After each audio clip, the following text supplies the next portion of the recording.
Hey fellas. So, I did draft this past weekend, but I'm not going to get into that right now.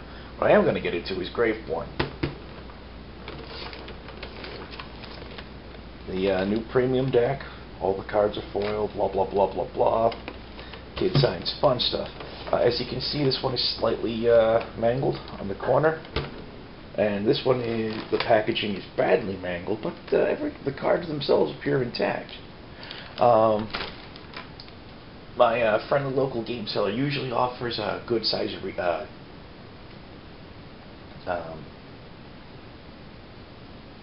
what's the word I'm looking for? Discount. There we are. How the heck, I forgot the word discount momentarily. This is beyond me, but that's okay. So anyway, yeah, my friendly local game seller, FLGS, whatever, likes to give a nice discount on things. Premium decks he wasn't planning on discounting, but he said he had two that were mangled, and I'm like, you know what, I'll buy both of the mangled ones, but can you give me a discount on them? And he gave me the normal discount on the mangled one, so I gladly snapped up both of them. Bada bing, bada bang, bada boom. And so here they are. I'm going to put this one aside. I'm going to open up this one. And then I'm going to lay out the cards and such not. So I'm going to stop the video here. Well, I'll take care of that. Edit all this together. And just hold on a second. Alright, so I've got it opened up. Everything's laid out. Didn't take too long. Well, let's look at what we got here. We got a spin down with a lovely little skull for the 20. Stack of basic swamps. Polluted Mire, an Ebon Stronghold, and a Crystal Vein. The Crystal Vein can be sacked for 2 colorless mana, taps for 1 colorless. The Ebon Stronghold comes into play tapped, and it's just like the Crystal Vein otherwise, except it provides black mana instead of colorless. All well and good. It's kind of slow in my opinion, but whatever. I think they would have been better off stuffing Dark Rituals in here in my opinion, but that's just me. Polluted Mire, it's a swamp that cycles for 2 colorless. Well, it's not a swamp, but it comes into play tapped, cycles for 2 colors, provides black mana. Does not count as a swamp. Does not. Now, so the cards that you saw prominently displayed in the packaging, the ones that were supposed to be like the real attractive, hey, you want to buy this thing. We've got Crosses the Purger, foil, alternate art. Sphinx of the Steel Wind. Reanimate. That's been out of print for a long time. Hidden Horror. Buried Alive. That's a really good card. Animate Dead in its first appearance with the post-Mirrodin card frame. First time foil. Yeah. A Zombie Infestation, which is kind of an odd one, but okay, no problem. It's helps put cards into your graveyard and gives you creatures, so yeah, it's not bad. We've got an Avatar of Woe, which unfortunately came out with the package somewhat warped, but for the most part still playable condition. We got a Cabal Therapy here with a, I don't know, yeah, you can see that little crease right there in the foiling. Yeah, this thing came out kind of funched. Makes me glad I didn't not pay retail for this box. Also, that. How the Entomb came out of the box. Now, like I said, I got these at 20% off, discounted. The retailer wasn't intending, my FLGS wasn't intending to really discount these, but I got a discount on them because, the packaging was flunched up. I also made it a point to ask for a discount, And I'm glad I did, because I don't want to have to take this back to them. I will, however, forward this video to Wizards of the Coast, and hopefully they'll, be able to do something about at least these 2 cards, if not the Avatar. I mean, if they can't replace the Avatar for me, hey, that's fine. But the other two really should be replaced because they came out of that all bad. Just bad. But anyway, looking at the rest of what we got here. Two Putrid Imps. It's a 1/1 flyer for 1. You pitch a card to give it flying till end of turn. If you have 7 or more cards in your graveyard, it gets +1/+1 and can't block. But that's not too bad, you know. We got a Faceless Butcher. He's actually a really good card. If you're familiar with, I believe it's Fiend Hunter from Innistrad. It's a Cullison 2 white for a 1/3. When he hits the board, exile target creature. When he leaves play, return any creatures exiled by him to play. Faceless Butcher is the exact same thing, except it's an older card. And it's 2 in double black, and he's a 2/3. Different creature types, different casting cost, slight bump in power. Not a bad card at all, by any stretch of the imagination. We've got another Hidden Horror in the deck, another Buried Alive, 2 more Animate Deads, all well and good. We have a Dread Return. 2 in double black, sorcery, return a creature from your graveyard to the battlefield. That's nice. Flashback, sacrifice 3 creatures.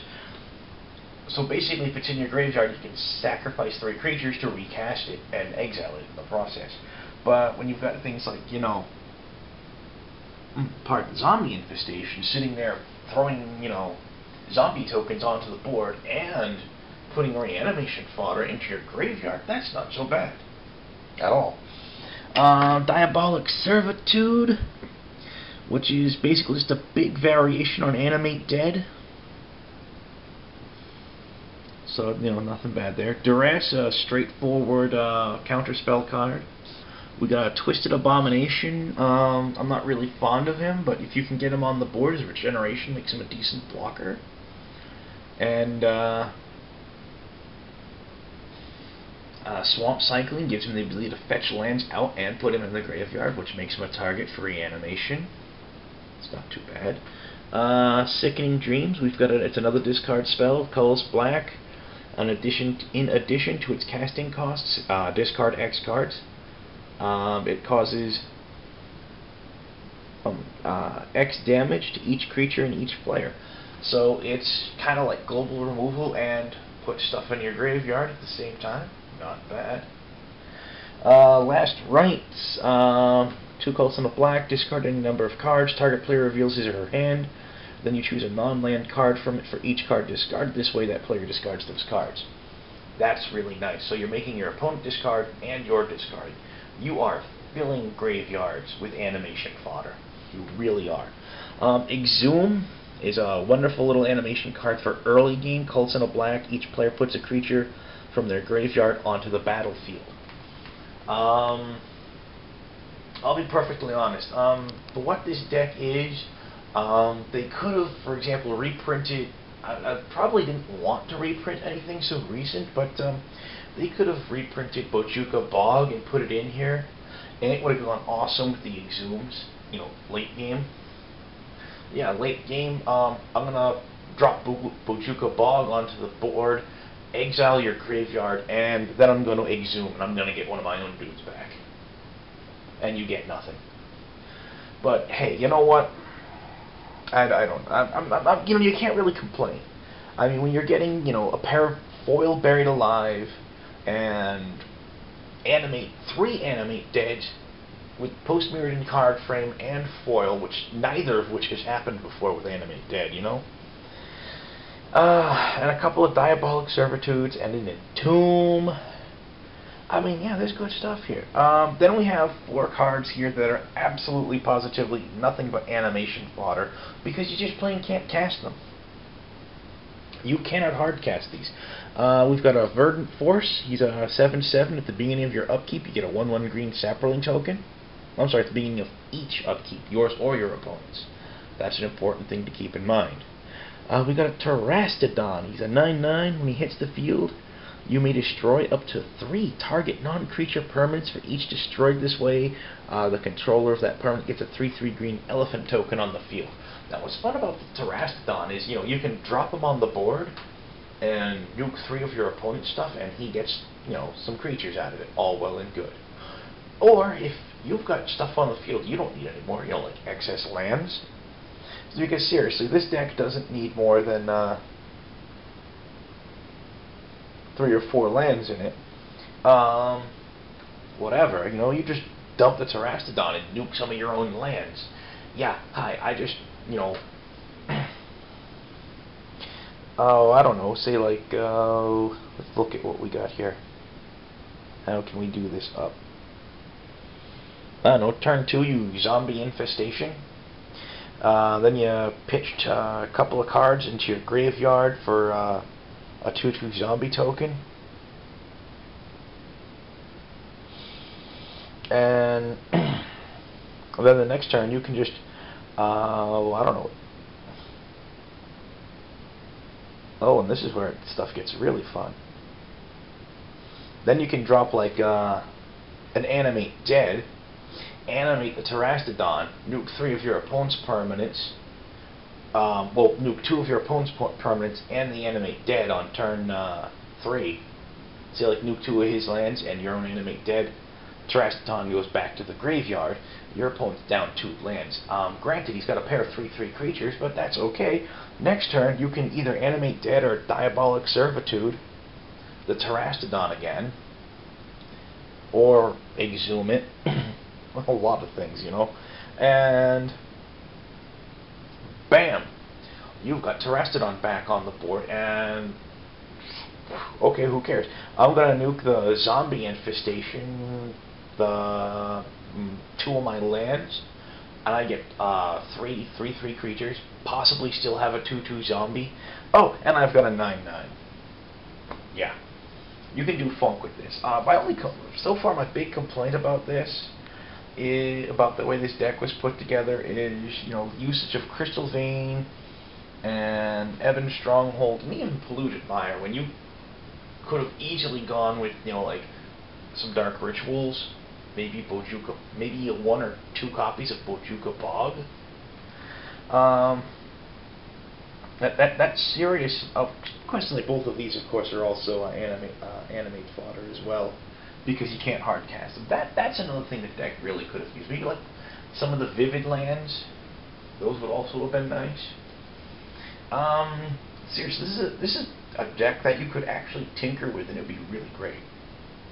We got an Inkwell Leviathan. He's a 7/11 Island Walk Trample Shroud for an artifact creature that's normally 7 and double blue. Yeah, if you weren't reanimating this guy or cheating him into play somehow, I don't think I'd use him at all. But, you know, Trample and Shroud on a body that big, that's a problem for most decks. It's a big problem. Blazing Archon, it's a 5/6 flying. Creatures can't attack you. That's a cute little defensive card. And of course, you know, while you've got your opponent's offense locked down, you can sit there with the Avatar of Woe, take out any of his flyers, and then just start turning the Archon sideways. I mean, yeah, it's nice. You can do it. I mean, overall, I think your value for money is here. I really think it's here. I think the deck, as is, isn't bad. I think it can be made more brutal with a handful of common cards. That's my opinion. Take it or leave it, you know. I'm going to dig into this other one I got just to make sure that the cards in that are okay. Like I said, I'm gonna send a link of a copy of this to Wizards, and you know, if they can do something for me with these 2 or 3 cards, great. Like I said, the Entomb is totally funched up. The Cabal Therapy looks like it's seen better days, despite the fact that's the condition it came in straight out of the package. And the Avatar of Woe came out of the package with a serious warping. Because you might notice all these are all pretty flat on the mat, except for you know, you tap that, it moves around a little bit, but it doesn't bounce. That bounces, so it's like, yeah, you can tell that's warped. Even with this, you know, not entirely great camera. You can tell that thing's warped. But hey, you know what they say? You get what you pay for. So I can't complain too much. But this looks like a really, really nice product overall. I wouldn't, because I have access to a lot of better enabler cards. I wouldn't play it as is, but it's still very playable as is, you know? So there's that, and if you want to get one of these and you have the spare simoleons, get it. Or heavens forbid, if you don't have the spare simoleons, but you have, you know, relatives that do, you know, just drop the hint somewhere along the lines that, hey, you know, gift-giving holidays coming up. Grab one while you can, set it aside. I know Walmart not far from here, you know, I've seen a couple of Walmarts still selling the premium Fire and Thunder Precon, and which wasn't a bad deck either, but they just haven't sold out. These, I'll be blunt, I expect these to sell out. I really do. That's my evaluation. And if experience proves me wrong on that, then I'm wrong. We'll see. I mean, yeah, we'll see what happens. Anyway, yep. Here's the review for this, guys. I'll post about my most recent draft in a couple of days. Get this spliced up, throw it up. Happy gaming, fellas. Be good, be safe. And for the person who thumbs down my recent posting of a snippet from an episode of the Red Green Show, come on, really? It's the Red Green Show. Don't make me start posting snippets of Monty Python's Flying Circus. If you don't like Red Green, Monty Python will drive you nuts. Alrighty. Later, fellas. Be good, be safe, etc., etc.